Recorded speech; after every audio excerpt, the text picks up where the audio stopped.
Dragon ball के episode 18 में हमने अभी तक देखा फाइनली गोकू और क्रिलिन की ट्रेनिंग शुरू हो गई है और इनकी ट्रेनिंग इतनी खतरनाक है कि कोई आम आदमी ये नहीं कर सकता। जो मिल्क डिलीवरी एक हेलीकॉप्टर से होती थी वो क्रिलिन और गोकू ने पैदल किया है और वो भी इतने खतरनाक जगह से गुजर के, चाहे वो बैलेंस बनाना हो या फिर माउंटेन के ऊपर चढ़ना हो। लेकिन हमारे हीरोज ने कभी हार नहीं मानी और टूर्नामेंट को शुरू होने में सिर्फ 8 महीने बाकी है, जहां हम देखते सभी लोग अपने आप को टूर्नामेंट के लिए तैयार कर रहे होते। मिल्क डिलीवरी करने के बाद गोकू और क्रिलिन को देख के ऐसा लगता है कि इनके अंदर अब जान ही नहीं बची है। तभी रोशी उन्हें आफ्टरनून की ट्रेनिंग बताता है और ये ट्रेनिंग और भी ज्यादा खतरनाक होने वाली है। दरअसल अब इन दोनों को खेती करनी होगी, वो भी अपने हाथों से, और ये लोग कोई भी टूल का यूज नहीं कर सकते।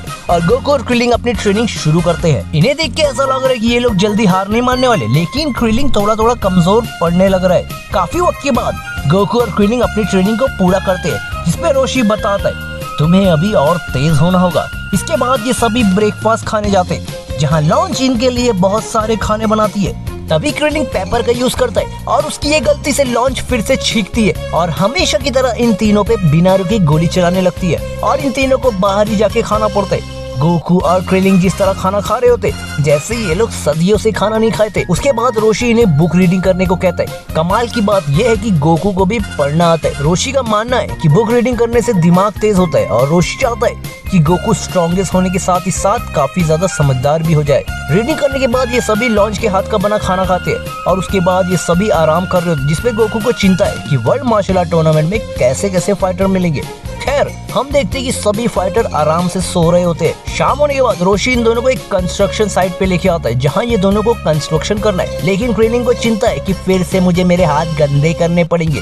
तभी रोशी कहता है तुम इस बार इक्विपमेंट का यूज कर सकते हो और ये दोनों एकदम जोश से काम करना शुरू करते हैं। इनके काम को देख के वो कंस्ट्रक्शन का मालिक भी हैरान होता है कि ये दोनों तो बच्चे हैं, लेकिन ये दोनों सच में 10-10 आदमी का काम एक साथ कैसे कर ले रहे हैं। जिसपे रोशी कहता है बस इतना ही दम है। और ये सुनने के बाद मानो गोकू और क्रिलिन इतना तेज हो जाते हैं कि इन्हें देख के सभी हैरान होते हैं। क्रिलिन इस वक्त इतने गुस्से में होता है। तभी हम क्रिलिन के पास्ट को देखते हैं। जब क्रिलिन मॉन्क में था तब उसके 3 दोस्त उससे हमेशा बुली करा करते थे और इसी वजह से क्रिलिन वहाँ से भाग जाता है ताकि वो साबित कर सके कि क्रिलिन कितना स्ट्रॉन्ग है।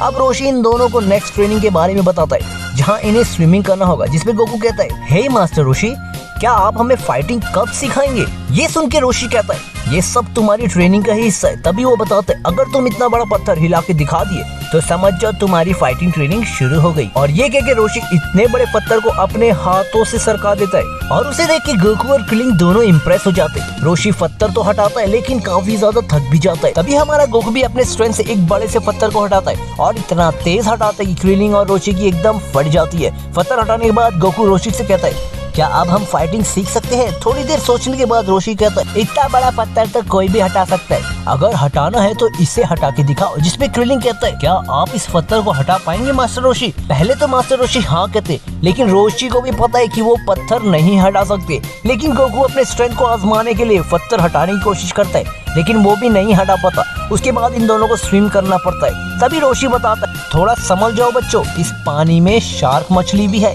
और जैसे ही इन्हें एहसास होता है तभी एक बड़ी सी शार्क इनके पीछे पड़ जाती है और ये दोनों अपनी जान बचा के एक आइलैंड के दूसरे कोने में जाते हैं। ये दोनों शार्क से तो बाहर तुम्हें इस टर्टल हर्मिट को पहनना पड़ेगा, जो कि लगभग 50 पाउंड के आर पार है। और ये सुन के ये दोनों वहीं गिर जाते हैं और हमारा एपिसोड 18 यहाँ खत्म होता है दोस्तों। तो दोस्तों इतनी टफ ट्रेनिंग के बाद क्या गोकू और क्रिलिन टूर्नामेंट के लिए तैयार हो पाएंगे? जानने के लिए बने रहिए।